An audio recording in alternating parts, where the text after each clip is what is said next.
Mayday mayday വിമാനാപകടങ്ങളെ കുറിച്ചുള്ള വാർത്തകളിൽ നമ്മൾ ചിലപ്പോൾ കേൾക്കുന്ന വാക്കുകളാണിവ. ഒരു പൈലറ്റ് തന്റെ അവസാന നിമിഷങ്ങളിൽ ഈ വാക്കുകൾ ഉച്ചരിച്ചാൽ അത് വിമാനത്തിന് ഗുരുതരമായി എന്തോ സംഭവിച്ചു എന്നതിന്റെ വ്യക്തമായ സൂചനയാണ്. കേവലം ഒരു വാക്ക് മാത്രമല്ല മെയ്ഡേ, അത് ജീവന് ഭീഷണിയുള്ള ഒരു സാഹചര്യത്തിൽ ഉടനടി സഹായം അഭ്യർത്ഥിക്കുന്നതിനുള്ള അന്താരാഷ്ട്ര കോഡാണ്. പ്രധാനമായും വിമാനങ്ങളിലും കപ്പലുകളിലുമാണ് ഇത് ഉപയോഗിക്കുന്നത്. ഈ വാക്കിന്റെ ഉത്ഭവം ഫ്രഞ്ച് ഭാഷയിലെ മാ ഐഡർ എന്ന പദത്തിൽ നിന്നാണ്. അതായത് എന്നെ സഹായിക്കുക എന്നാണ് അർത്ഥം. 1920കളിൽ ലണ്ടനിലെ ഒരു റേഡിയോ ഓഫീസറായ ഫ്രെഡറിക് സ്റ്റാൻലി മോക്ഫോർഡ് ആണ് ഇത് രൂപപ്പെടുത്തിയത്.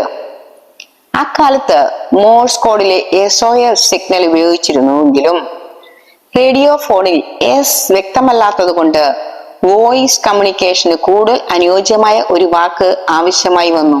അങ്ങനെ ആണ് മെയ്ഡേ നിലവിൽ വന്നതും 1927ൽ ഇത് ഔദ്യോഗികമായി അംഗീകരിക്കപ്പെട്ടതും. ഒരു പൈലറ്റ് മെയ്ഡേ എന്ന് പ്രഖ്യാപിക്കുമ്പോൾ അത് തുടർച്ചയായി 3 തവണ ആവർത്തിക്കും. Mayday mayday mayday.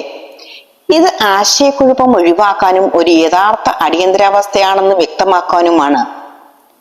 ഈ സിഗ്നൽ നൽകി കഴിഞ്ഞാൽ എയർ ട്രാഫിക് കൺട്രോൾ മറ്റ് എല്ലാ റേഡിയോ ട്രാഫിക്കും നിർത്തിവെക്കുകയും ഈ അടിയന്തര സന്ദേശത്തിന് മുൻഗണന നൽകുകയും ചെയ്യും.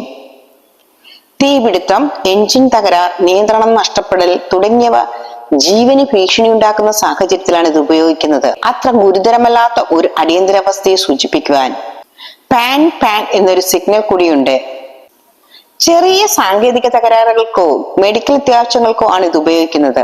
എന്നാൽ ജീവന് അടിയന്തര ഭീഷണി ഉള്ളപ്പോൾ മാത്രമാണ് മെയ്ഡേ ഉപയോഗിക്കുക. ചുരുക്കത്തിൽ മെയ്ഡേ എന്നത് ആശയവിനിമയത്തിലെ ഒരു ചെറിയ വാക്കല്ല, മറിച്ച് അപകടത്തിൽപ്പെട്ട ഒരു വ്യക്തിയുടെ അവസാനത്തെ പ്രതീക്ഷയും സഹായത്തിനായുള്ള നിർണായകമായ ആഹ്വാനവുമാണ്. അത് കേൾക്കുന്നവർക്ക് ആ ജീവൻ രക്ഷിക്കാൻ ഉടനടി നടപടികളെടുക്കാനുള്ള ഒരു സൂചനയാണ്.